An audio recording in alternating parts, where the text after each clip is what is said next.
Az új évben először találkozunk, köszöntök mindenkit. Ma is friss tartalommal jelentkezünk, de előtte a szokásos bíztatást hadd tegyem meg, akik a Friderikus Podcast közösségéhez akarnak tartozni, mert teszem azt folyamatosan érdeklődnek friss és korábbi tartalmaik iránt, egyáltalán nem mellékesen, azt is megjegyezném, hogy a Geszti Plus adásait is a mi csatornánkon lehet látni. Kérem, iratkozzanak fel hozzánk, ezt a képernyő alatt inkább balra található feliratkozás gombra kattintva tehetik meg, illetve kattintsanak a kis csengőre is mellette, hogy biztosan értesítést kapjanak, amikor előáll csatornánkon egy-egy új tartalom. De természetesen meg is oszthatják műsorainkat, hogy hadd terjedjenek azok, nem mintha keveselnénk a több százezres nézettséget minden adásunk esetében. Ez a mai műsor 2 részből áll, előbb egy hosszabb beszélgetés, szokás szerint egy vendéggel, majd jön a Zöld és Zöld soron következő epizódja, ami a környezet kímélésének, bolygónk védelmének hétköznapi példáit sorakoztatja fel, amelyeket kinek-kinek akár követni is lehet. Előbb azonban rövid kivonat a mai első beszélgetésből. A szuverén döntések ideje az nagyon-nagyon régen eljött, a szavak devalválódása az meg nem tudom, hát sok száz éve tart.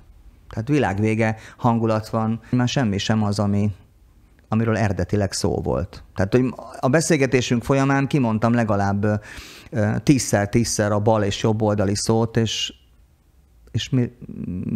mit értünk alatta? Órákig tudnánk erről beszélgetni, és igazából kiderül, hogy teljesen ki vannak üresedve ezek a szavak. Az, hogy szavak nélküli világban, vagy fogalmak nélküli világban, hogy tud eljönni a szuverén döntések ideje, arról nekem fogalmam nincs. Nincsenek mindenki számára működő Gandhi és Einstein jellegű tekintélyek. Nincsenek mindenki számára elfogadható orákulumok. Gondolj bele, hát csak a világvallások alapítói apropóján is ölik egymást milliók. Pedig igazából az üzenet az tök ugyanaz. Az éppen 30 éve alakult Anima Sound System zenei formáció immár 56 éves kitalálója, és azóta is egyik fő inspirátora, ötletembere, komponistája, szövegírója, hangszerelője, filozófusa, menedzsere, és amit újabban halljuk, énekese is, Priger Zsolt a mai vendégem. De persze nem csak zenészként lehet róla tudni, hanem több szinten is oktató tanárként, vidéki újságszerkesztőként, sőt főszerkesztőként, politikai vagy ideológiai besorolás alapján egymással ellentétes nézetet képviselő országos lapok és portálok publicistájaként, de a Roma Sajtóközpont egyik alapítójaként is. Az ilyesfajta emberekre szokták elsütni a közhelyet, hogy reneszánsz ember, amit én ünnepélyesen mellőznék, mert vele egyszerűen csak beszélgetni szeretnék, nyilván saját életéről, a szűkebb és tágabb világról, ami körülvesz bennünket, meg mindazokról a kérdésekről, amik menet közben majd felmerülnek.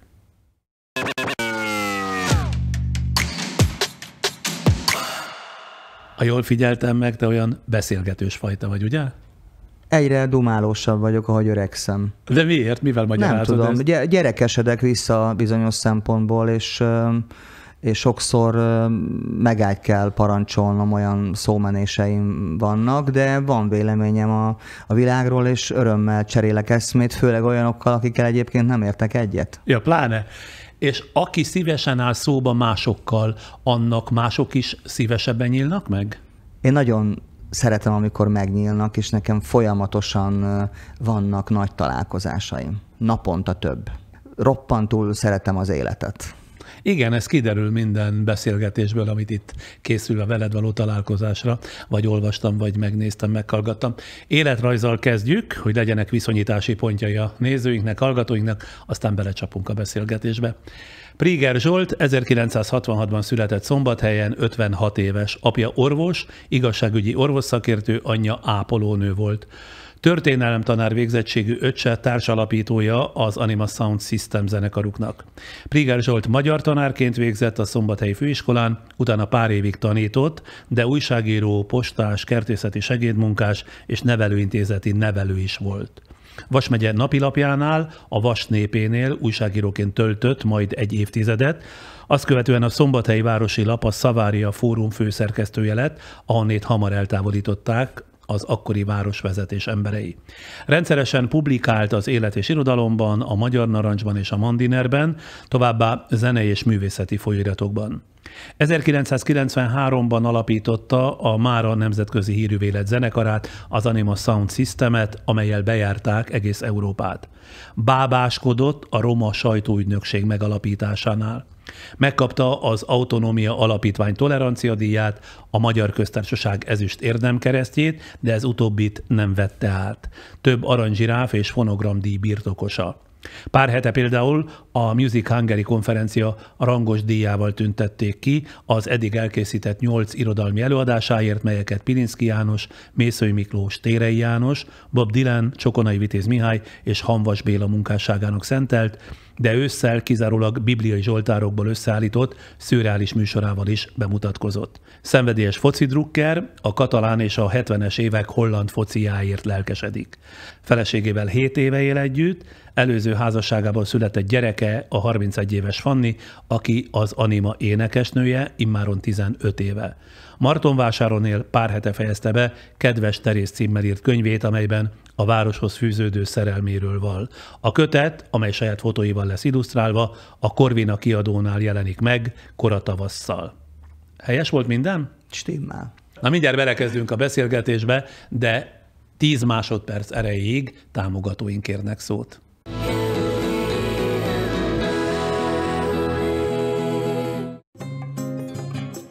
OTP Travel, mert biztosan utazik. Tehát Priger Zsolt a mai vendégünk, az Anima Sound System alapítója, és tulajdonképpen kreatív mindenese.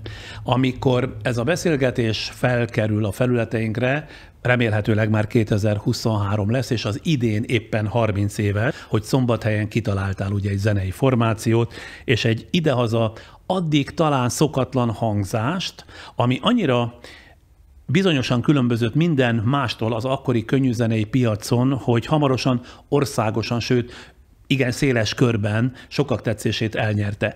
Legalább bő egy évtizeden keresztül, de lehet, hogy még tovább, aligha lehetett nagyobb tömegeket megmozgató könnyűzenei eseményt úgy rendezni, hogy ne hívják meg oda szinte kötelező érvénnyel az elektronikus hangzás produkáló zenekart, az Anima Sound Systemet. Ezzel az elhatározással indítottad a karriert, vagy már annak idején is ettől eltérően gondolkodtál?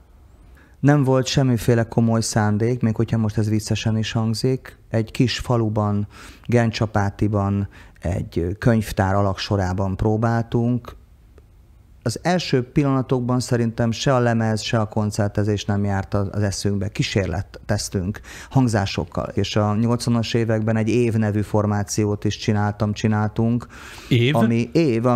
Ami már tartalmazta embrionális állapotban az animát, Héber zene, roma hangulatok, zajzene, gospel, kóruszene. Tehát igazából totál ugyanaz volt, mint az Anima, csak ez a 80-as évek végén történt. Na, de ez azt jelenti, hogy már 10 éves korodban is ennyi felé nyíltál, bár hogy utána olvastam, igen, sok minden akartál lenni, író, színházi rendező, pap, tanár, régész, költő, labdarúgó, filmes. Erről az jutott az eszembe, hogy aki ennyi minden akar lenni, bír valamiféle elkötelezettséggel bármi iránt is? Egy nagyon zárkózott, nagyon csöndes, nagyon keveset beszélő, magának való, tűnődő, elgondolkodó, szerintem tanárok által sokszor idiótának tartott gyerek voltam, és az a nyitottság, ami ma jellemez, amit jobb hiány ilyen gyermeki attitűdnek gondolok, az nem olyan régóta a sajátom. Mondjuk az elmúlt 10-15-20. Az Anima első éveiben is azt gondolom, hogy nem tudtam magammal mit kezdeni. A zenekar megalapításával mi volt a személyes célod? Te mindenáron ki akartál törni a szombathelyi lakótelepi környezetből? Tulajdonképpen ez volt az első löket? Én azt gondolom, hogy inkább az apám folyamatos elvárásai, intellektuális pressziója, az volt az, aminek én meg akartam felelni. Mondhatjuk is, hogy a kamasz énem az ki akart ebből törni. elkezdtem dolgozni egy másik könyvön, ami 2 apa figuráról szól, az egyik a Bob Dylan, a másik az apám. Vagy az apám és Bob Dylan. 2 csodálatos, elviselhetetlen emberről van szó, akik nagyon-nagyon sok súlyt raktak a vállamra, de pont azért tudok repülni, mert hogy folyamatos elvárásokban telt a kamaszkorom. Apádnak ilyen értelemben, apád kényszereinek, vagy apád elvárásainak mindenáron meg akartál felelni? Szerintem mindenkiben munkál ez. Csak gyermekkorában egy harag, kamaszkorában egy lázadás, és akkor ezek így változnak, ezek az attitűdök. De az apám hatása az, hogy mentünk a Balatonra, és megálltunk mondjuk egy temetőnél, és akkor megmutatta nekem a híres emberek sírját, vagy oltárképeket mutatott, nem volt hívő ember, egy templomban, vagy ezek egy kedvenc sztorim, arra vártunk, hogy Nagy László, a híres költő Iszkázi szülőházánál lehuppanjon a kezünkben egy kis túlérett körte, ez is az apám. Vagy Mozart varázsfúvolájával, ezt is sokszor elmeséltem már, varázsfúvolával gyógyította a fogfájásomat. És hozzáfűzöm, hogy sikerült is. Hogy érted, hogy föltette? Fájt a fogam, mint az őrület, és felrakta a lemezt, és elmúlt tőle a fájdalom. Az kiderült, hogy mit látott benned apád? Pár évet vesztettem el, és temettük el. Most már kereshetnél, mondta ezt, már akkor is 50-valahány éves voltam, kereshetnél egy normális állást. Aha. Tehát soha semmivel nem volt elégedett? Folyamatosan nem, és én ezért nagyon hálás vagyok neki, úgyhogy ez a könyv, ez egy ilyen Stockholm-szindróma sztoria, ahol az úgynevezett áldozat az inkább egy nyertes. Ez vagyok én. Ez vagyok én. Tehát, hogy én ebben a könyvben szembe mennék azzal a panaszkultúrával. Hát tudod, folyamatosan ilyen hősöket látunk a mindennapokban, akik a szüleik rossz döntései áldozataiként mutatkoznak be. Én meg azt gondolom, hogy akár apám rossz elgondolásaiból is nyerességem lett. Jobban kötődtél apádhoz, mint anyádhoz? Egyáltalán nem. Anyám volt a menedékem. Anyám volt az, aki mondjuk nem vetítették le Jancsó Miklós Oldás és Kötés című filmét a szombathelyi minimoziban, mert 0 érdeklődés volt rá, és én meg akartam nézni, és hazarohantam, és mondtam anyunak, hogy 12 jegyre kell, hogy pénzt adjon, mert nekem látnom kell ezt a filmet. És akkor ő volt az, aki... Az, 12 látogatónál vetítenek le egy filmet egy moziba. Akkor legalábbis így volt a szokás. Ja, hogy vettél 12 jegyet csak azért, hogy neked levetítsék és ebben anyám nagyon a könyvekben az, hogy nem tudom, foci újságot megvehetek, ami egy külföldi újság, és nagyon sok pénz volt, azt hiszem 120 forint volt a 70-es évek elején, és azt megvehettem, gondolkodás nélkül segített, vagy hülyességeimet, nem tudom, pici koromban a bolt előtt volt egy könyvárus, és minden egyes vásárlásnál a visszajáróból vettem egy könyvet. Világnézetileg, sőt politikai értelemben is számos fejlődési szakaszt követhetünk nyomon a számaitok által írt szövegeidben, de az ezekről adott nyilatkozataidban is, ahogy készültem erre a mai találkozásra, nagyon sokat így átolvastam. A zeneiparban, bár lehet, hogy nem jól látom, de nem túl gyakori, hogy egyáltalán eszébe jut olyasmi, hogy ideológia meg világkép valakinek, és ezt az attitűdjében és a szövegében meg is jeleníti. Milyen hatásokon és milyen stációkon keresztül jutottál el tulajdonképpen mai önmagadig? Ezért a popkultúrában nagyszerű elődök vannak, akikhez képest mi érdemtelen dolgokat csinálunk az elmúlt 3 évtizedben. Gondolj Bob Dylanre, aki a hit országútjait olyan szinten fogalmazza meg, ami egyszerűen elképesztő már a 60-as évektől fogva. Tehát a Dylan hagyomány... Tehát, hogy te a világgal mérted magad, ez azt jelenti? Hát az első hatásaim azok persze. Hát nem, mint hogyha ne lettek volna rám hatással, persze mondjuk az LGT dalok, vagy leginkább Cseh Tamás, Bereményi Géza. De Bereményi Géza is fantasztikus költészet. És tele van a modern popkultúra, az tele van társadalmi mondanivalóval. A társadalmi mondanivaló és a politizálás az nagyon erőteljesen jellemzi az animát, meg engem is, váltakozó amplitúdóval. Tehát tulajdonképpen te már a kezdetektől fogva politikailag erőteljesen befolyásolni akartad a közönségeteket? a nagyon csúnyán kettéosztott magyar társadalomban megvannak az előítéletek mind a két oldalon. Szörnyűségesnek tartom. Az egyik oldalon ott vannak a, nagyon primitíven fogalmazok, a cigányozók mondjuk, vagy a migránsozók, a másik oldalon meg ott vannak az erdélyi magyarokat lerománozók. Tek ugyanaz a kategória. A másik nem is ismerése. Ez egy közhely. Hát, hogy nem ismerjük a másikat, ezért utáljuk. Én azt gondolom, hogy minél többet tudsz meg a világról, minél inkább, és nem is feltétlenül az érzékenyítés itt a feladat, hanem bemutatni ezeket a világokat, és sokszor crash-eltetni, vagy összerakni, összeragasztani, mint egy Rubik kockát úgy tekerni, hogy most ilyennek látod, most ilyen a fénytörés. Tehát, hogy számomra az, hogy világpolgár vagyok, mint mondjuk egy katolikus magyar, vagy mondjuk megmerülök az afrikai zenében, vagy mondjuk Izraelben járok, és ráeszmélek arra, hogy milyen hasonlóságok lehetnek mondjuk a héber hatású zenékben, vagy a magyar népzenében, ez számomra egy óriás kaland. A magyarságom a kultúrámban van, nem a származásomban. A hűséged a hazádhoz, az a hűséged a kultúrádhoz. Az nem valamiféle zászlólobogtatós marhaság, hanem az a kultúráthoz, és minden alkalmat megragadok, hogy az egyik kedvenc francia filozófusom szavaival éljek, ne haragudj, hogy itt is elmondom, hogy a hazát csak részvéttel lehet szeretni. Tehát nem így, hanem Tevőlegesen. Hát meg ez annyira gyönyörű, hogy részvétel. A zenekarotok hol liberális, ahol megfigyeltem, hol marxista, máskor ilyen spirituális gondolatokhoz kapcsolódik, és zeneileg is volt, talán már erre tettél is utalást, amikor slágeres volt, hogy technós, illetve világzenés. Ez az örök kísérletezés jegyében zajlik, vagy mit akarsz te ezzel mondani? Ez tök ugyanaz, csak mindig más fénytörésben mutatja magát. A liberalizmus, amiről te beszélsz, az ember szabadságfokát keressük mániákus módon. Akkor számomra is ez most szitokszó? A liberalizmus szó az egy nagyon, nagyon érdekes szó, mert mondjuk a gazdasági liberalizmusnak éppen ellent mondanak mondjuk a radikális baloldali, vagy éppen marxista ideák. De a marxizmus például megtermékenyíti a dél-amerikai felszabadítás teológiáját. A kereszténység és baloldaliság, Krisztus hit és kommunisztikus törekvések, azok átjárják egymást.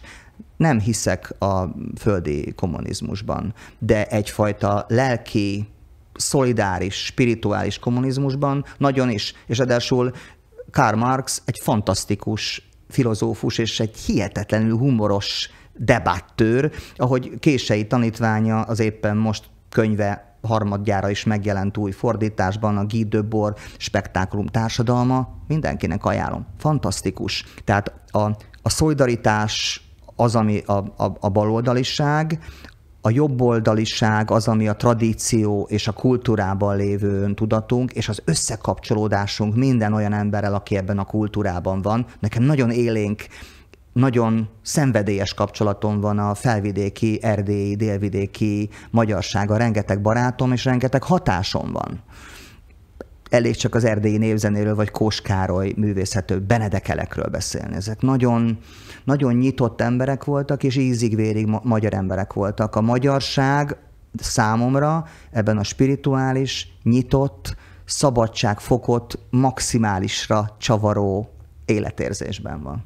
Mi kell ez, hogy az ember ennyire nyitott legyen, ennyire ne kötődjön semmi olyanhoz, ami előbb-utóbb bigottá tud válni az ember életében? Jaj, nehogy azt gondold egyébként, hogy én lennék nagyon sok mindenben korlátolt, és ne halmoznék hibát hibára, de hogyha a poharat nézem itt magam előtt, akkor ezt mindenképpen félig telt pohárnak látom mindig. Tehát optimista a hozzáállásod?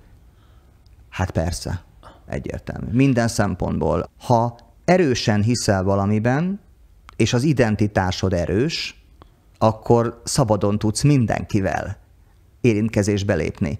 Azzal van a baj, amikor valakinek egy szanaszéjjel hullott identitás nélküli élete van, és retteg mindig a másiktól.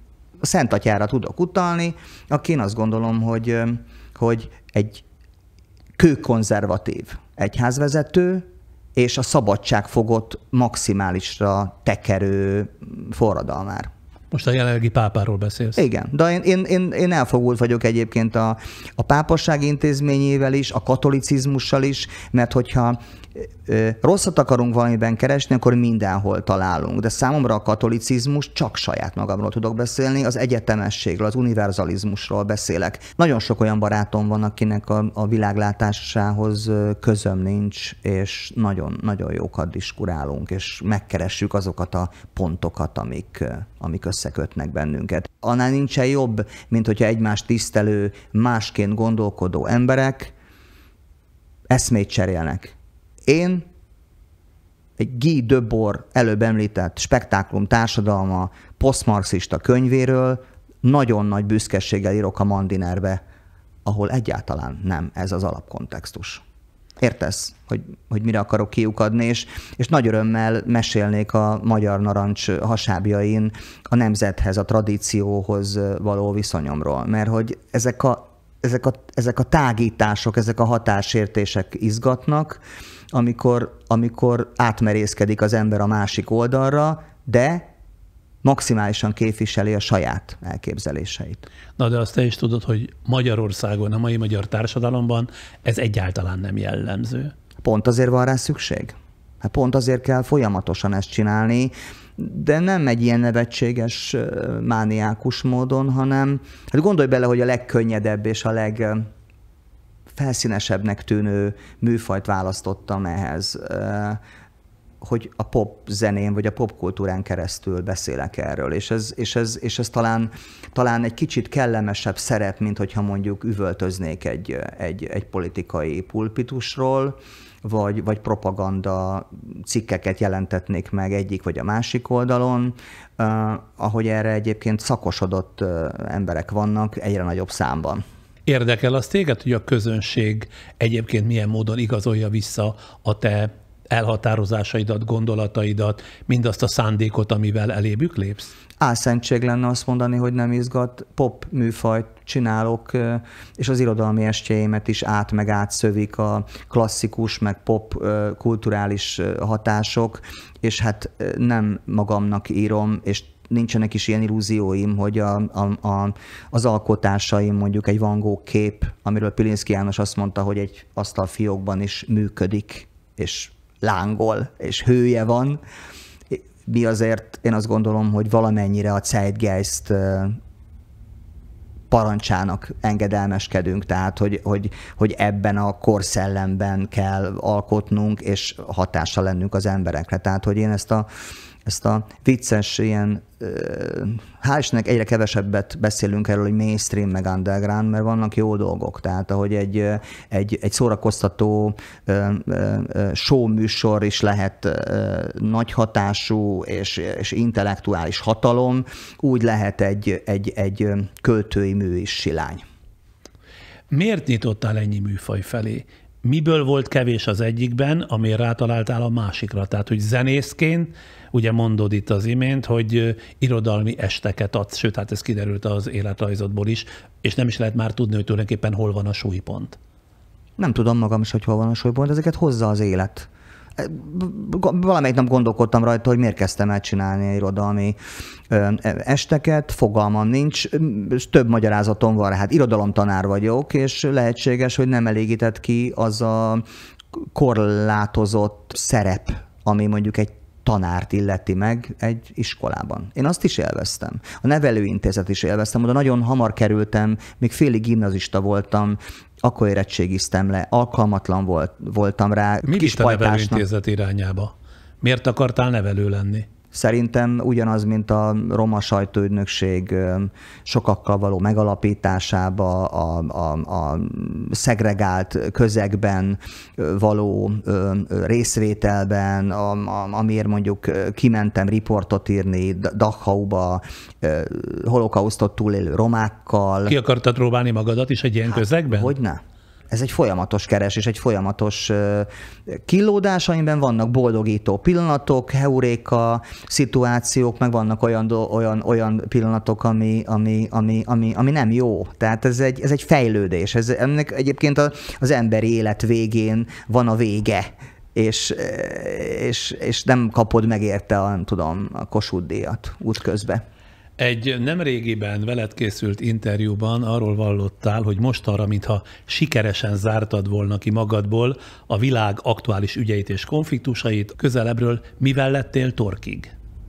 Torkig vagyok azzal, hogyha már itt tetted fel a kérdést, hogy mondjuk a társadalmi szolidaritást azt felváltja folyamatosan a napi politika és a párt és ideológikus hovatartozás bebetonozottsága, amiből nekem rettenetesen elegem van, és semmi átjárás nincs. Mit tudom én, itt van ez a srác, aki egy nagyon aranyos fiú, van egy mozgalom, a Noir mozgalom, nekem például ehhez a fajta szájbarágós politizáláshoz nincsen túl sok közöm. Mert hogy nagyon adott koordinátorrendszerben mozog, és nem lehet belőle kimozdulni, hanem képviselned kell valamit, és mész előre a barikádon. De az ő korában, az adott korban nem ez az adekvát?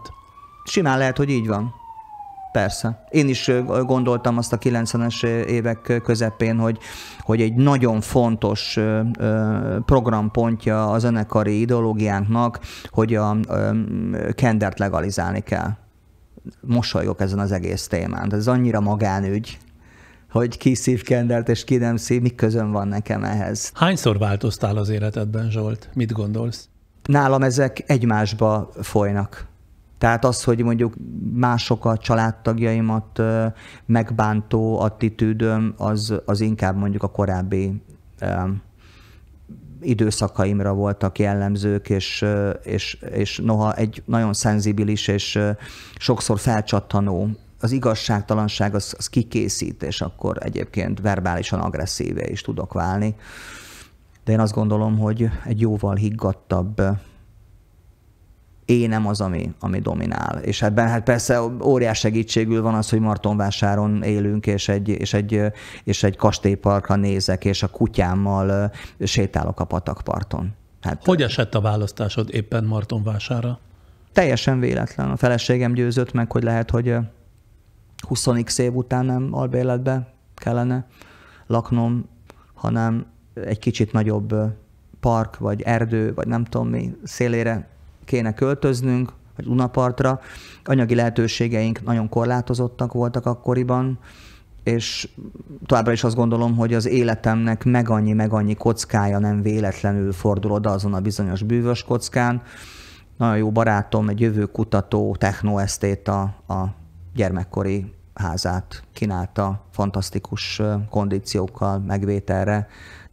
Tőle vásároltuk meg ezt a házat, és nyakig benne vagyok a martonvásári életbe. Lapot csináltam 4 évig, nem hőköltem meg a negatív szombathelyi városi lapirányítás tapasztalattól, hanem itt is csináltam. Egyébként mert onnan szinte kirúgtak, hogy hát eltávolítottak, kirúgtak. Ugye? Hát kirúgtak, nem nagyon akartam úgy ugrálni, ahogy ők gondolták, és nem azt gondoltam, hogy mindig hittem abban, hogy a városlapja az a városlapja. Az nem a politikusok vagy az önkormányzat lapja, hanem a városlapja.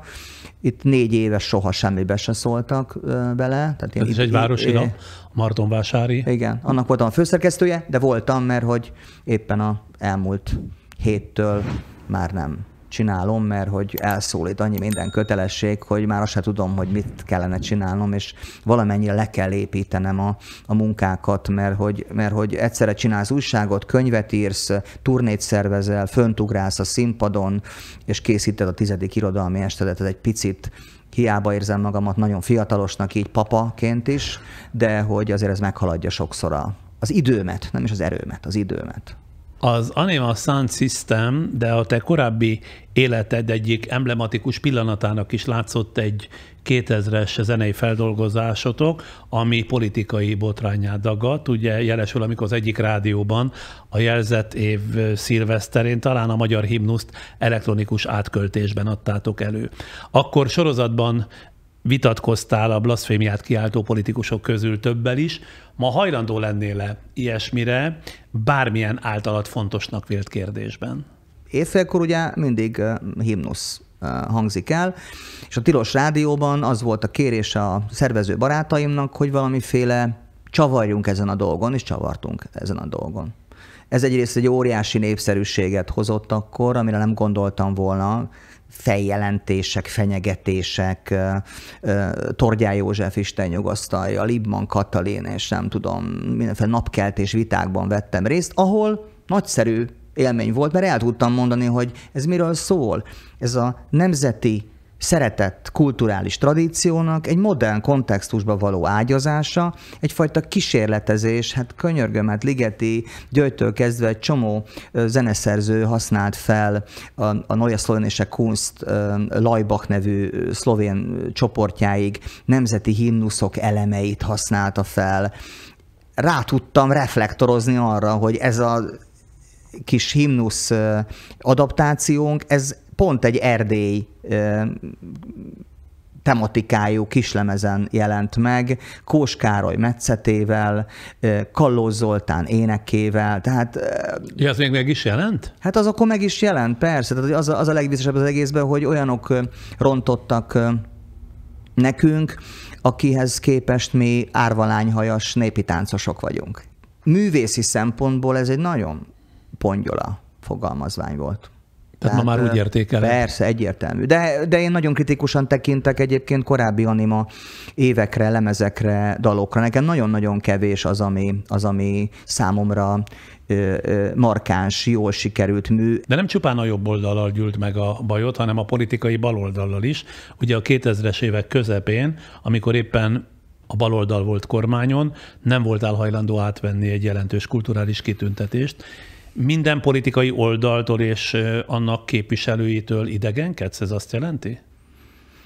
Amikor ez a kitüntetés jött, akkor egyrészt azt gondoltam, hogy én nem kívánok a Gyurcsány kormánytól kitüntetést átvenni, bármennyire is jó szándékú volt valószínűleg ez a kitüntetés. Főleg annyira anakronisztikusan hangzott, hogy valami indoklás talán ezt sugallta, hogy az underground nem tudom milyen irányzatokban elfoglalt szerepel, és gondoltam, hogy pont a föld alatti attitűdért tüntetnek ki, ahol meg kell jelenni elegánsan, és kezet kell fogni, és egyáltalán elegen volt az egész. De ezzel volt bajod csak? Hát az rezsimmel volt a bajom, ugyanúgy, ahogy a kommunistákkal volt bajom 89 előtt. Én egyáltalán Mert ezeket hogyan mostad össze, ezt nem értem. A Gyurcsányféle szisztémát? Igen, a kommunistákkal. Azokat az attitűdöket képviselte a Gyurcsány rezsim, amit nem szerettem a szocializmus, kommunizmus, sosem volt kommunizmus, amit a létező államkapitalizmus, inkább így fogalmazok, a létező államkapitalizmus, a Kádár János és rezsimje által képviselt államkapitalizmusban is tapasztaltam. De hogy rögtön kössem, ugyanúgy gondolom ezt, ahogy nagyon nem szerettem, amikor az Antal szisztémában, vagy a mai szisztémában mondjuk hallok megpendülni mondjuk hortista hangokat vagy asszociációkat. Az ugyanúgy nem szimpatikus, hiszen az előbb már hosszan elmondtam azt, hogy számomra a kereszténység, a nemzet iránti hűség, a hazaszeretet, mint kulturális identitás, az mit jelent? Te önmagadat olyan emberként határozod meg, aki soha sehová nem tartozik? Politikai értelemben. Sajnos két oldal van. Hát ez már önmagában egy fájdalom. Tehát, hogy nem sokszínű, hogy vagy ide, vagy oda kell csapódnia valakinek, hogy mindenképpen lándzsát kell törni. Én nem akarok lándzsát törni egyik oldalon sem. Én annak ellenére, hogy kemény véleménnyel vagyok egyik vagy a másik szisztémáról, nagyon tudok üdvözölni kezdeményezéseket. Nagyon, nagyon tudok beszélgetni azokkal, akikkel nem értek egyet. Elképesztő őrültségnek tartom azt, hogy itt nem beszélnek egymással emberek, és ez így van, és ez egyre durvábban mélyül. Tehát, mint egy első világháborús lövészárok. Egy ilyen országban élek, és ez engem teljesen kiborít. Nem idegesít már annyira, mint régen, hiszen Martonvásáron élek, és szeretem az életemet, és megvan a véleményem a valóságról, és spirituálisan egy kicsit feljebbről tudom nézni, egy ilyen kis mini béna drónról, de a megosztott ország az fájdalmas. Hogy ide alakult a helyzet Magyarországon, te egyenlőséggel teszel, mint okozó a két oldal közé? Igen. Igen? Tehát persze. mind a kettő tett, és egyformán róla? Persze, egyértelmű, persze. Még az egyik oldalon ott van ez a túlhajtott migránsok kinyírnak bennünket, sosem fogom megbocsátani, nem tudom, a 22 millió román készülődik a határon, hogy áttörje a gátakat. Nekem ez nagyon hasonló. Az nem veszélyesebb, és nem mindent eldöntőbb érv, hogy egy hatalom felszámolja a demokratikus alapokat, a demokratikus intézményrendszert? Hogy a világban páriává tesz egy országot? Mire gondolsz, hogy óriás vitákat folytat mondjuk az európai népcsaláddal, vagy az EU-val? Rengeteget tudnék mondani, de mondjuk a legutolsót mondom, hogy egyetlen európai tagországként nem megszavazni 28 milliárd, ha jól emlékszem, euró segélyt egy háborúban álló országnak, mert a zsarolási potenciált így módon kívánja növeszteni. Ez mivé tesz szerinted Európában bennünket? Mit gondolnak rólunk? A páriává tesznek egy országot, hogyha így gondolod, az legalább olyan rossz, mint hogyha bólogató Jánosok. Mert ennyit tudok mondani. Igen? Persze. Most azért sokkal cikibb a helyzet, vagy sokkal durvább a helyzet, mert itt emberek haláláról van szó, tömegek haláláról van szó, de nem vagyok egyébként benne de ez biztos, nem kis különbség, ugye egyetértünk. Nem kis különbség, de hát azért ez egy világpolitikai sztori. Hát de világpolitikai szó nem attól lett, hogy annak lett szánva, hanem hogy lerohant egy ország a másik országot, amely szuverén volt. Az tény, de hát ez egy húzd meg, erezd meg. Egyébként, ha nem áll mögé mondjuk a világ, akkor szerinted Oroszország megállott a keleti megyéknél, és nem jön tovább? Minden egyes emberi életért fáj a szívem. Nagyon nem szeretem, amikor ilyenkor előállnak, de mégiscsak elő kell persze állni azzal, hogy a két nagy vad, a Uncle Sam és a nagy orosz medve folyamatos húzakodását nézzük az elmúlt 50-70, nem tudom hány évben. Tehát én ezt nem látom fekete-fehéren. Az biztos, hogy ma az, ami Ukrajnában folyik, az közel van a genocidiumhoz. És erre reagálni kell. De az biztos, hogy ennek nem az a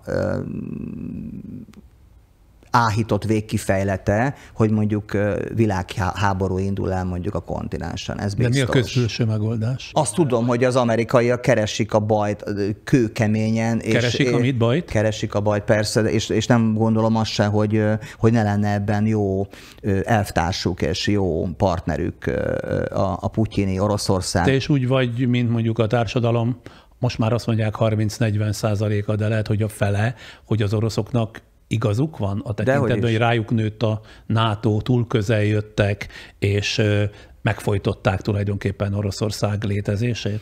Sosem mondanék erre egy ilyen közleménykutatáson igent, vagy nemet. Tehát ez is egy gondolat, ami felmerülhet az emberek, vagy a társadalom fejében. Közel mennek az amerikaiak, mindig közel mennek az amerikaiak, de ez az oroszok felelősségét egyáltalán nem kisebbíti, hogy az amerikaiak mindig keresik a bajt, és ott szeretnek háborúzni az egész világon, ami éppen messze van tőlük. Szóval te elítéled azért inkább az amerikai magatartást általában? Nem. Én az orosz expanziót, az orosz háborús bűnöket maximálisan elítélem, de engem ebből semmi nem érdekel. Egy érdekel. Azt nem hiszem, hogy nem érdekel. Egy érdekel, hogy emberek halnak meg. Ezért felül mindent, hogyha 1000 számra halnak meg az emberek, akkor ott senki másnak nincs igaza, mint a megtámadottnak. Így is van. Ugyanakkor meg én egyáltalán nem látok olyan nemzetközi összefogást, tök hasonlóan látom ezt is, mint a magyar helyzetet, hogy van egy pro és kontra, és két megveszekedett ellenoldal.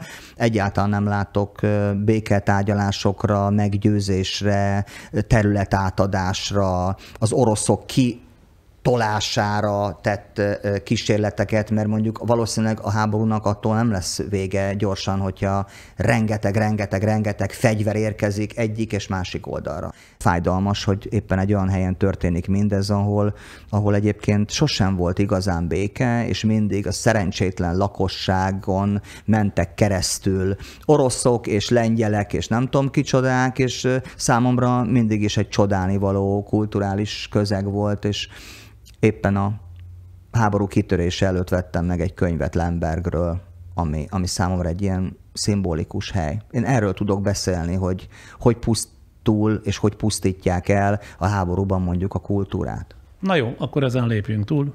Ugye jól vettem észre a különböző válaszaid alapján, hogy te elkötelezetten hívő ember vagy. Kereső ember vagyok, igen. Így mondod magad, hogy kereső? Mi a különbség? A kereső ember az ismeri a saját árnyoldalait, a saját hibáit, a saját bűneit, a saját mulasztásait, és próbál méltó lenni egy kihívásra. Aki meg azt mondja, hogy én ez vagyok, az meg egy ilyen zászló lengető, büszke magyar, aki meg nem akarok lenni.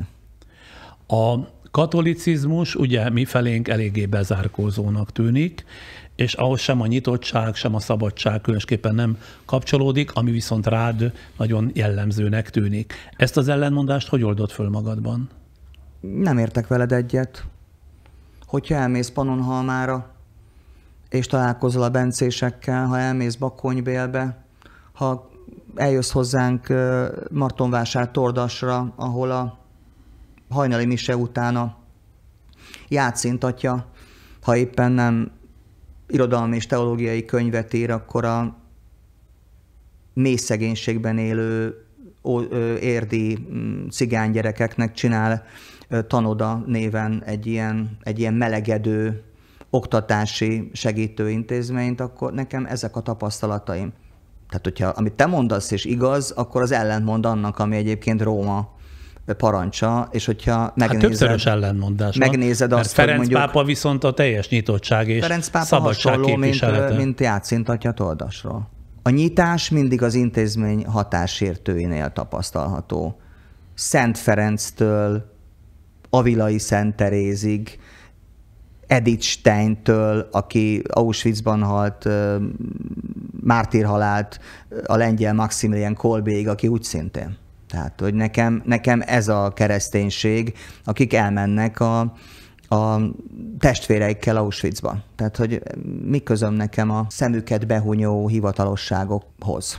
Azért azt szögezzük le, hogy a politikában, a háborús helyzetben, vagy az egyházi kérdésekben is minden tiszteletem ellenére mondom ezt, azért azt látunk ám, amit akarunk. Tehát, hogy amire ki vagyunk hegyezve. Én arra vagyok kihegyezve, ami szolidáris, ami felemelő, ami a mély szegénységben élőkhöz szól, ahogy az kell is szerintem egy keresztény gyülekezetben vagy egy egyházban, de meg a meglévő, valóban tapasztalható kockafejűségre utaz, de ez egy picit olyan, mint a FIFA meg a labdarúgó szeretők, vagy azt mondanád, hogy az MTA-ban a Tudományos Akadémiánál? Az öltönyösök mit mondanak, én meg próbálom azt látni, hogy micsoda kutató folyamatok és micsoda nagyszerű tehetségek vannak Magyarországon. Nem tudom, hogy ennek mennyire fog örülni a Tudományos Akadémia vezetése, de ezt a vitát most ne nyissuk meg. Tartunk most 20 másodperces szünetet, támogatóink kapják addig meg a szót, és aztán folytatjuk Préger Zsolttal. A világ szépségei felfedezésre várnak. OTP Travel, mert biztosan utazik.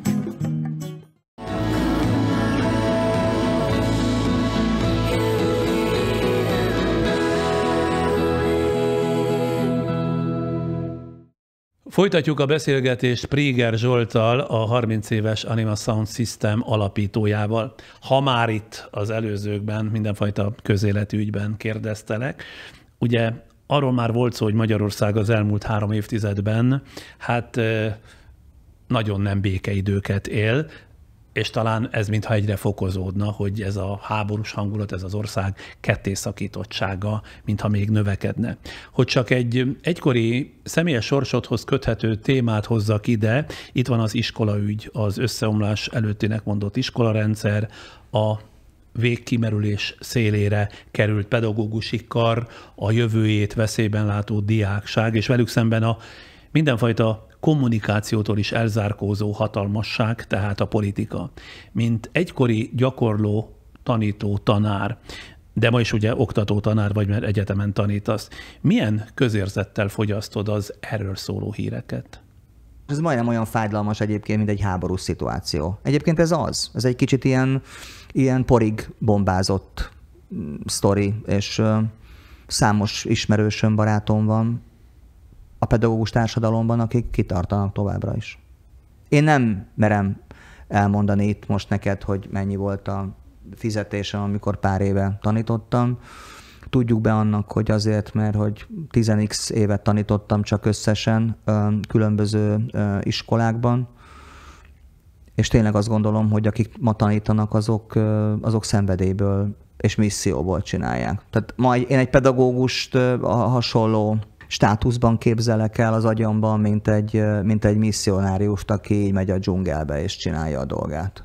El kéne tanulni azt a holisztikus álláspontot, hogy minden mindennel összefügg a tanításban. És amikor 1000 számra hagyják el a pályát azok, akik egyébként arra érdemesek lennének, és teljesen máshol helyezkednek el, nem vonzó, nem tiszteletre méltó pálya a pedagógus pálya, akkor erről beszélni, hogy holisztikus, sokoldalú, színes oktatási szisztémában kellene a gyerekeinket felnevelni, egyszerűen vicces felvetés. Tehát én ezt nagyon-nagyon drámainak látom,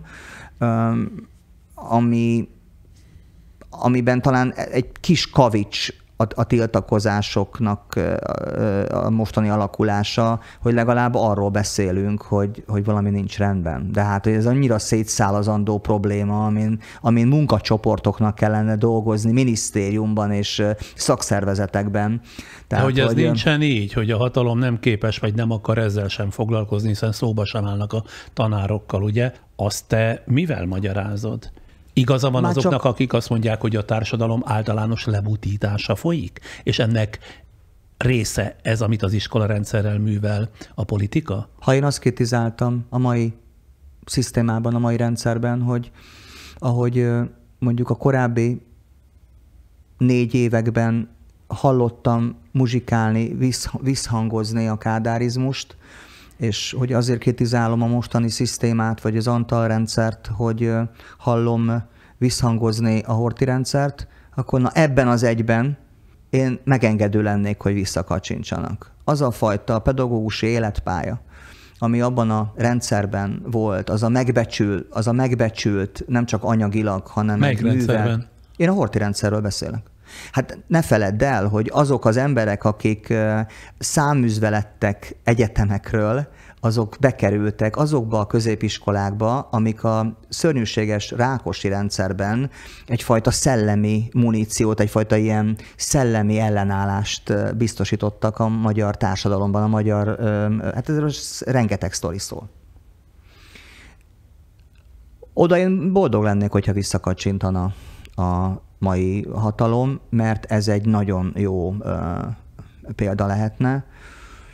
Alapjaiban kell változásnak jönnie. Én ezt nem is értem. Na de amit az előbb mondtam, arra nem válaszoltál, hogy az általános elbutítás a társadalomnak folyik, ennek te adsz valamiféle hitelt, hogy ez így van, és ezért nem törődnek az iskolával? Hát ezt még ilyen disztópikus módon elképzelni sem tudom, meg nem is akarom, meg aki ebben gondolkodik, az szégyelje magát. Én abban bízom, hogy legalább annyira lesznek kompromisszumkészek és tárgyalni készek, mint hogyha pedagógusok helyett mondjuk taxisok emelik fel a szavukat. Bele sem merek abba gondolni, hogy azért nem tárgyalnak a pedagógusokkal, mert a radikalitásuk kevésbé érces, mint mondjuk a előbb említett taxisoké volt a 90-es évek elején. Igen. Egy másik témára térve, a cigányok ügye miért hosszú évek óta a szívügyed? Nem egzotikum keresés, hanem a magyar rögvalóság. Kicsit ilyen popzenétől idegen, szociológikus láttatása volt mindig is, ami számomra fontos volt. A roma sajtóügynökség, vagy a roma újságoknál eltöltött évek, hogy interjúkat, riportokat készítettem, nem csak holokauszt túlélőkkel, hanem munkájuktól megfosztott, a rendszerváltás után totális vákuumba jutó családokkal, emberekkel. A magamfajta kreatív ember az egyrészt kulturálisan próbál nyitni. Én a Kovács Antival a Pireneusokban találkoztam egy tó közepén egy színpadon, mert ott volt Anima és az ő zenekarának a koncertje, és nem úgy néztünk egymásra, mint valami különlegességre, hanem valami minőségi, kreatív dologra, és bele volt írva a sorsba, hogy mi együtt fogunk dolgozni. Számomra a roma sztori az ugyanúgy a magyar kultúra elidegeníthetetlen része. Számára a magyar kultúra hatása a cigány kultúrára, a magyar kultúra Cseh Tamástól Bartók Béláig terjedő szivárvány színe, az ugyanúgy az életének a része. Kiről beszélsz most? Kovács Antiról, a Romanodrom vezetőjéről, akivel együtt dolgozom. Tehát, hogy félúton találkozunk, és adunk egymásnak. Ez az egyik, ami nekem fontos ebben az ügyben. A másik ügy az meg olyan, amiről az ember nem szívesen beszél, mert szerintem az a szolidaritás, meg a jótékonykodás, meg az alapítványok, meg a szegényedő, lepusztuló, mély szegénységben élő emberek segítése. Azt meg az ember csinálja, és azt mondom, hogy csinálni kell mindenkinek, de hát az ember ez nem beszél erről részleteket, hanem ezt csinálni kell a hétköznapokban. Te is úgy tapasztalod, hogy tulajdonképpen évtizedek óta egy tapottat sem halad előre a romák ügye Magyarországon. Itt járt nálam pár héttel ezelőtt egy fiatal ember, aki Putriban nevelkedett, 3 éves korában már lopni küldték a szülei, pontosabban az anyja, akiről nem tudta, hogy az anyja, azt hitte, hogy csak egy lány ott a putri sokaságából, majd aztán fantasztikus nevelőszülőknek, meg önmagának is köszönhetően végül is neurológus, tehát agykutató lett belőle. Tehát ilyen szabályt erősítő kivételek természetesen vannak, de a többség ugyanabban a leigázottságban, abban a megalázottságban, abban a kilátástalanságban éli az életét. Minek tulajdonította ezt? Mivel magyarázható, hogy a cigányság ugyanott tart tulajdonképpen, mint a 60-as, 70-es években? Miközben rengeteg pénzt költöttek rá, rengeteg program indult, külföldről, belföldről, Európai Uniótól, kormányprogramok, és mintha semmi nem történt volna.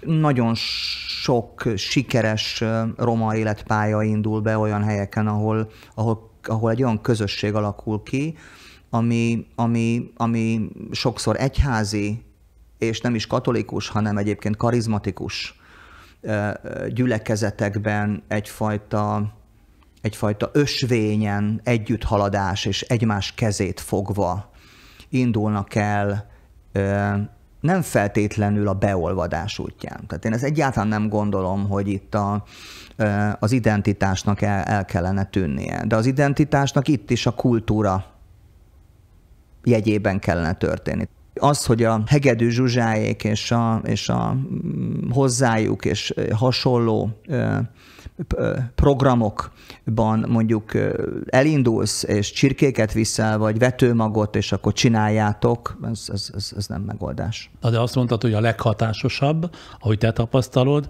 amikor különböző egyházi szerveződések, vagy azon túlmutató, de mindenképpen ilyen kollektív segítés jön létre a romák felzárkóztatására, ugye? Pontosan, így gondolom, igen. Én egyszer láttam egy példát, talán már e keretek között is elmondtam, Gyöngyös-Orosziban, ha nem tévedek a települést illetően, ahová egy felekezet elküldte 2 apácáját, és ők a cigány gyerekeket az iskola után kezelésükbe vették, tehát együtt takarítottak, főztek, kertet gondoztak, és még hosszan sorolhatnám, és ezeket a szokásokat, amiket a két apáca megtanította 7-8-9-10 éves gyerekeknek, vitték haza. És a család elkezdett a tanult szokások után menni. Tehát például, hogy takarítani kell minden nap, hogy a húshoz jó, hogyha salátát is csinálunk. Szóval apróságok, és mi 2 éven át követtük ennek a fejlődés történetét, és azt kell, hogy mondjam, hogy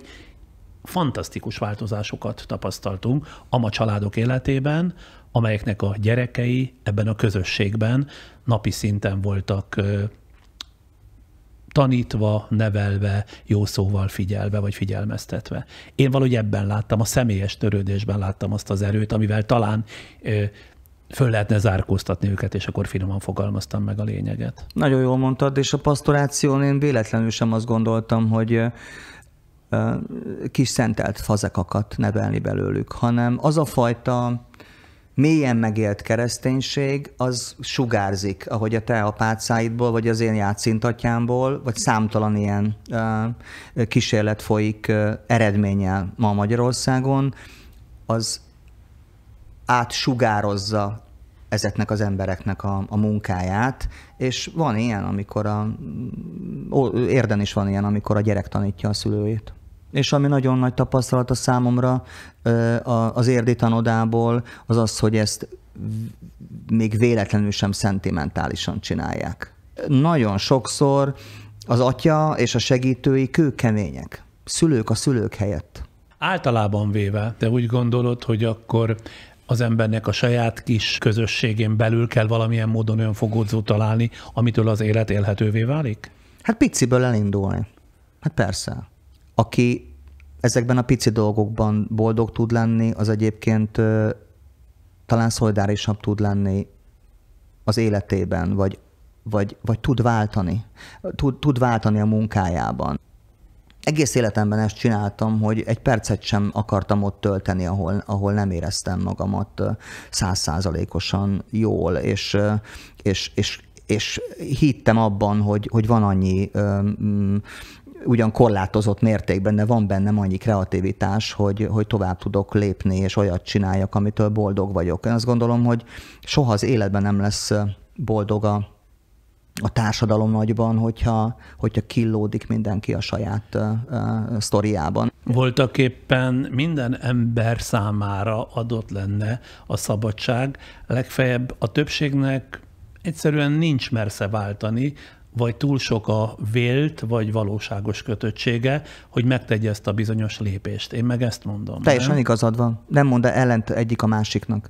Maximális empátiával viseltetek az általad elmondott attitűd felé, de mégis azt mondom, hogy a radikális lépéseknek társadalmi szolidaritásban, politikában,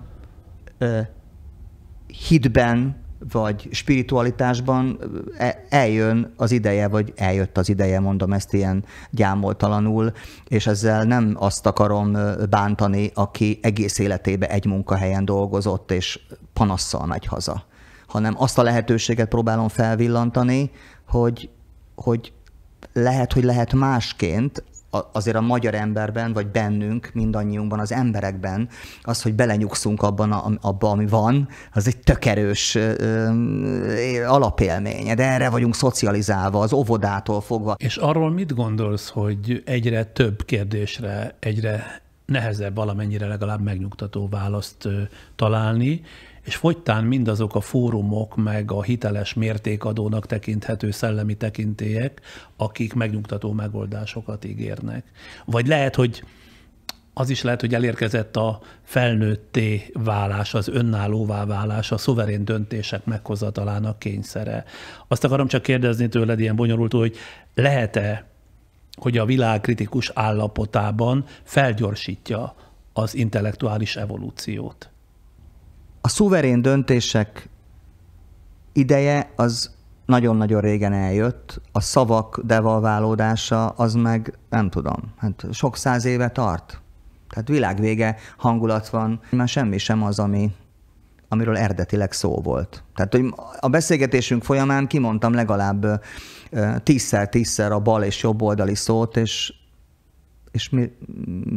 mit értünk alatta? Órákig tudnánk erről beszélgetni, és igazából kiderül, hogy teljesen ki vannak üresedve ezek a szavak. Az, hogy szavak nélküli világban, vagy fogalmak nélküli világban, hogy tud eljönni a szuverén döntések ideje, arról nekem fogalmam nincs. Nincsenek mindenki számára működő Gandhi és Einstein jellegű tekintélyek. Nincsenek mindenki számára elfogadható orákulumok. És akkor mi van? Na de akkor ez meg azt jelenti, hogy lehet, hogy már itt az idő, hogy felnőjön az emberiség? Igen, tehát eladod meg erre a választ, de ennél okosabbat nem tudok erre mondani. Nincsenek mindenki számára elfogadható váteszek. Hát gondolj bele, hát csak a világvallások alapítói apropóján is ölik egymást milliók.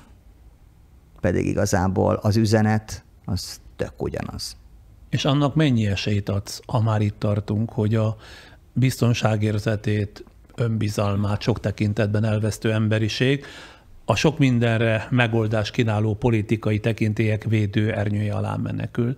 Tehát, hogy feladja az önállóságát, a maradék szuverenitását, és beáldozza mindezt a beígért biztonságért cserébe. Tehát, hogyha nincsenek azok a mértékadók, akikről itt az imént beszéltünk, akkor cserébe a politika kínál majd megoldást, de Isten mentse meg bennünket attól, amilyen védőernyőt kiterjeszt mindannyiunk fölé. Mondjuk a második világégéshez hasonló 20. századi 20-as, 30-as évekhez azért talán remélhetőleg nem fogunk visszatérni, de az emberek mindig is ernyő alá menekültek nagy tömegekben. Remélhetőleg egy konszolidáltabb ernyő alá akarnak menekülni, és nem ordas farkasokká válnak. Hát ebbe csak bízni lehet, vagy... És ez nem attól függ, hogy kinek lesz csábítóba szirénéneke? A politika az mindig csábító szirénénekkel manipulál. Nem csak, hogy az előbb azt mondtad, hogy reméled nem az ordas eszmék, hanem egy kicsit mondjuk mérsékeltebb eszmék alá gyülekeznek. De hát mindenkinek ez a vágya. Hát ki az az őrült, aki ordas eszmék után akar menni? Hát mindenki békére vágyik. Még amennyiben adott pillanatban észreveszi, hogy a megtévesztés az milyen fokú. De hát minthogyha az emberiség e tekintetben nagyon naív lenne, vagy legalábbis elővigyázatlan, nem? Tehát 20. században ritka az olyan gyönyörű népmozgalom, ami 56-ban volt, és tele volt olyan csúnya foltokkal, amire jobb nem gondolni. Akkor úgy kérdezem inkább, hogy szerinted hogy jutottunk el oda, hogy a körülmények, a fejlődés meg annyi technikai és egyéb vívmánya ellenére, hogy most a szabadságot, mint alapvetést ne kezdjem el itt cizellálni, egyre okosabbnak, egyre szuverénebbnek kellene lennie az emberiségnek, de mintha, hát, hogy fogalmazzam, kimondom, úgy, hogy gondolom, egyre hülyébb lenne. Nem hiszem, hogy az általad felvázolt okosabbnak, szuverénnek, hiszen minden technikai vívmány rendelkezésünkre áll, ez egy ilyen látszat okosság.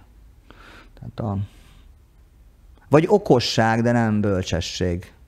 Mondjuk, hogy belássuk a hibáinkat, és mondjuk új utakat tudjunk vágni, vagy építeni, mondjuk az inkább bölcseknek kéne lenni, de ez a bölcsesség, ez végképp hiányzik a mai emberiségből szerintem. Arra soha nem gondoltál, hogy lelépsz és továbbállsz? Soha. Nem gondolom, hogy 56 évesen kellene korlátozott nemzetközi sikereinken túlmutató világsztárságra törekedni. Soha nem volt ez egyébként a célom. Tehát ami történt, több milliós válogatás lemezek, vagy londoni, moszkvai, vagy nem tudom, barcelonai koncerteken sosem, ezek nem stratégia részei voltak, hanem meghívtak bennünket és játszottunk. Soha nem gondoltam azt, amit egy csomó magyar előadó, hogy most befutunk. Majd nemzetközi Persze. Hanem ezek megtörténtek, ahogy megtörtént az, hogy a 90-es évek közepén egyből sikeresen katapultáltunk, mert hogy az akkori korszellem, az tök fogékony volt arra a nyitott, szabad attitűdre, hozzáteszem, szerintem ma már nem annyira. De ez engem nem tántorít el, hanem én folyamatosan nyomom ezt, és más-más formába zárva, de tök ugyanazt a attitűdöt képviselve csinálom. Azt mondtam múltkor a feleségemnek, hogy tele vagyok lelkiismeret furdalással, hogy milyen jó az életünk, és hogy kinézek, és ott sétált Beethoven, Brunswick Terézzel, és néz rám olyan tiszta tekintettel a kutyám meg a macskám, hogy nekem lelkiismeretfordulásom van, és letolt érte, és milyen igaza van. Az én tanítómester feleségem, hogy ugyanezt mondtam, amit az előbb próbáltam itt eldadogni, hogy ne lelkiismeretfordulásod legyen, hanem legyél hálás. Hálás a sorsnak, hogy Persze. vagy? Hálás a sorsnak, hogy folyamatosan a lehetőségeket tolja elém, és csak egyszerűen bólintanom kell rá. Hát jó volt megismerkedni veled.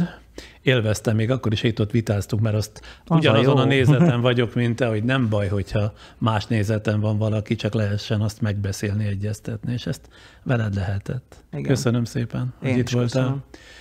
Priger Zsolttal, a 30 éves Anima Sound System zenekar alapítójával beszélgettem, és ha önök is úgy látják, hogy megéri követni ezeket a beszélgetéseket, kérem, erősítsenek meg bennünket ebben a YouTube-on a képernyőnk alatt található köszönet gomb megnyomásával, vagy a patreon.com/Friderikus Podcast oldalon is megtették ugyanezt.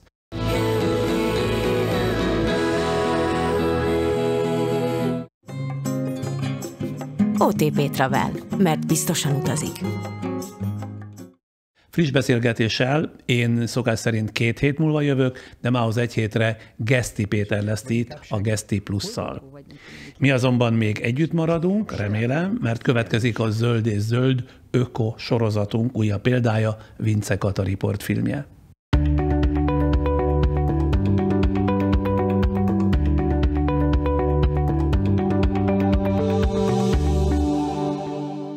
Nemes Takács Kata vagyok, és a Képzőművészeti Egyetemen végeztem, mint látványtervező, az azt jelenti, hogy díszlet- és jelmeztervező diplomám van. Egy darabig sokat dolgoztam színházakban, Budapesten is, meg vidéken is, de ezt elengedtem. Azóta újrahasznosított dizájnnal foglalkozom, upcyclinggal, és nem mellesleg gyerekkorom óta szinkronizálok, úgyhogy lehet, hogy a hangom ismerősebben cseng, mint a vizuális tevékenységeim még. Megszületett a kislányom, és én egy ilyen gyáva anyuka módjára babavizet vásároltam neki, mert féltem, hogy nem tudom, mi baja lesz a csapvíztől, és azért nagyon sok palack összegyűlt otthon. És amikor az ember jön-megy, hiába egy műanyag flakonba megvesz egy vizet, egy üdítőt, egy bármit, utána azt így menet közben valaki kidobja. És azért nem szembesül vele, hogy milyen mennyiségű műanyag palack termelődik utána, de ha otthon vagy a gyerekkel, akkor ott elkezd összegyűlni a konyha sarkába. És akkor én azon kicsit sokkot kaptam, és ott bekapcsolt a designer énem, és azt mondtam, hogy fú, de egyébként mit lehetne ebből csinálni? És akkor elkezdtem tolltartókat készíteni belőle. Ha belegondolsz, ez is egy újrahasznosítás. Tehát, hogyha beledobod a szelektív kukába a műanyag palackodat, azt nevezik recyclingnak. Magának a tárgynak adtam egy magasabb életszínvonalat lényegében, tehát én megemeltem, ez lenne az upcycling, ami egyébként nemzetközi porondon sokkal előrébb van, mint kis hazánkban, de hogy ez egy fontos különbség, hogy mind a kettő újrahasznosítás. Az upcycling egyébként ezen a klasszikus piramison azért van följebb, mert a sokatszor bedarált műanyagok újra műanyag palacká válása, az véges. Nem akarok butaságot mondani, hogy 4-5-ször, nem tudom hányszor lehet egyébként újra bedarálni egy műanyag palackot, de aztán annak vége. Ellenben, ha van egy műanyag palackból egy tolltartód, azt azért nagyon sokáig használhatod. Tehát értéknövelő újrahasznosításról beszélünk, amikor upcyclingról beszélünk. És átjött a barátnőm, a másik Kata, meglátogatni bennünket, és mondta, hogy fú, ezek milyen jók. Mondom, igen, ezzel kéne valamit kezdeni. Hát, ez mennyire király, hogy fenntartható. Jó, de akkor meg kéne mutatni az embereknek. Na jó, de hát egy dizájntermék nem dizájntermék. De szerintem egy csomó ember van, aki még újrahasznosított dizájnnal foglalkozik. Akkor mi lenne, ha összegyűjtenénk ezeket az embereket? És igazából ebből a gesztusból, hogy te elkezdesz valamibe új életet lehelni, elkezdesz rácsodálkozni arra, hogy más emberek is foglalkoznak ezzel, és ez egy tök jó dolog, hogyha így megpróbáljuk valahogy egyesíteni az energiánkat. És akkor így együtt eljutottunk odáig, hogy csináljunk ennek egy gyűjtőhelyet, ami lett aztán az UPS. Itt bejött ez a szempont, hogy akkor olyan hulladékot kéne felhasználni, ami nagyon hétköznapi. Tehát ami biztos, hogy mindenkinek a háztartásában van. Például teljes doboz. Tehát szerintem a legzöldebb háztartás is fogyaszt minimum növényi tejeket, amit tetradobozokban van. Mit lehet csinálni a tetradobozból? És akkor az ember elkezd azzal kísérletezni, hogy hajtogassunk tetradobozból kis tárcát. Jó, de akkor hajtogassunk olyan kis tárcát, aminek saját magától záródik a kupakkal. Nyilván erre lát modelleket a neten mindenhol, de ezt elkezdi továbbfejleszteni. Tök jó lenne, hogyha ennek lehetne valami mintát adni, hogy személyesre lehetne szabni. De nem lehet ennek festeni a felületét, mert műanyag. De le lehet leszedni róla a műanyagot. Húzzuk le róla a műanyagborítást. Kezdjünk erre rajzolni. Hát ezzel a gyerekkel is tudok rá rajzolni. És akkor innen jön már egy olyan gondolat, hogy van az, hogyha valaki egy beteg gyerekkel, vagy csak egy esős délutánon otthon van, és valamivel le kell foglalni a gyereket, kézműveskedj, az annyira evidens, de hogy ez ne azzal kezdődjön, hogy lemész egy hobbiboltba, és 16.846 forintot ott hagysz fadobozra, amit majd dekupázsolsz, hanem nézz körül otthon. Ezt az ember kinyitja, akkor lehet bele rakni kártyát. Mindig legyen kéznél 10 centi. Yeah! És akkor itt elkezdtünk azzal is foglalkozni, ami most már a workshopjainknak egy kicsit a fókusza, hogy lehet valóban komolyan vehető tárgyakat csinálni szemétből. Például, hogy tudunk összerakni egy hangulatlámpát 13 CD lemezből. Raktunk rá kis fekete pöttyöket, ahol most ki fogjuk lyukasztani, és az elején érdemes nem nagyon megfeszíteni, hanem csak egy kicsit lazábbra hagyni, és utána majd újraigazítod az összeset.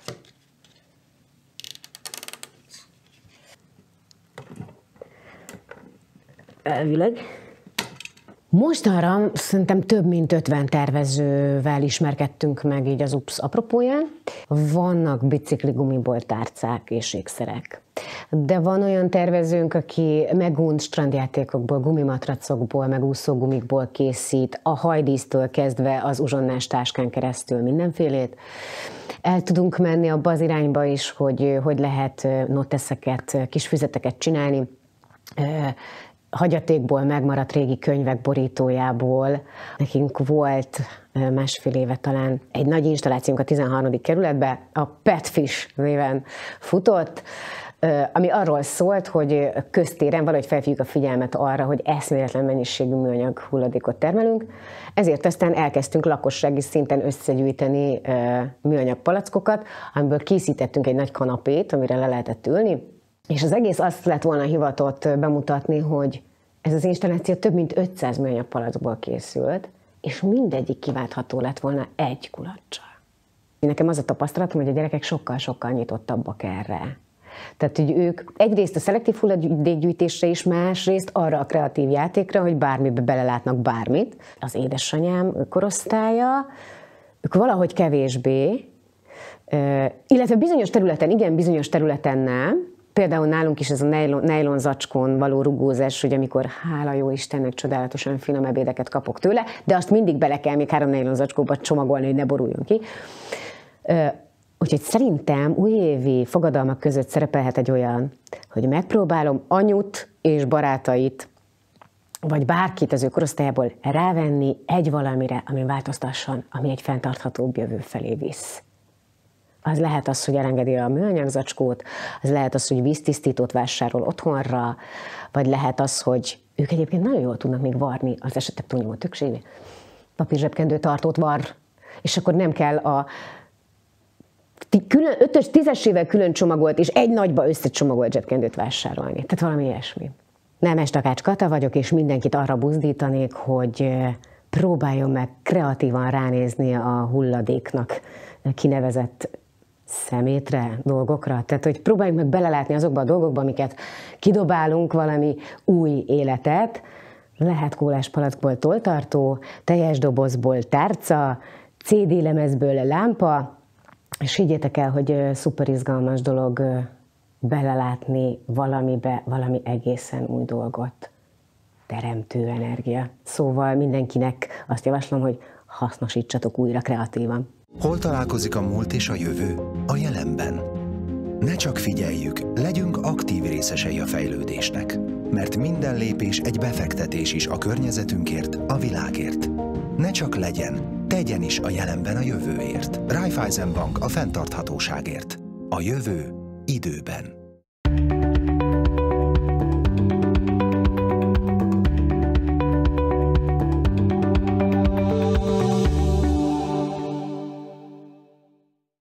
Ez, ha nem tévedek, a Zöld és Zöld sorozatunk 18. epizódja volt, és igazán sok hasznosítható ötletet kaptunk ezekben a kisfilmekben embertársainktól, amellyel élhetőbbé tehetjük akár saját környezetünket, hogy a sok szempontból kikezdett bolygóról már ne is beszéljek. A sorozat a jövőben is természetesen folytatódik. A búcsú előtt ismét szólok, mához egy hétre, a jövő csütörtökön este Geszti Péternek lesz itt premierje, de a jövő héten azért fölteszünk néhányat korábbi tévés tevékenységem általam válogatott darabjaiból is, hogy már olyanok legyünk, mint egy igazi televízió, ha van még ilyen egyáltalán. Minden jót tehát a jövő csütörtökig.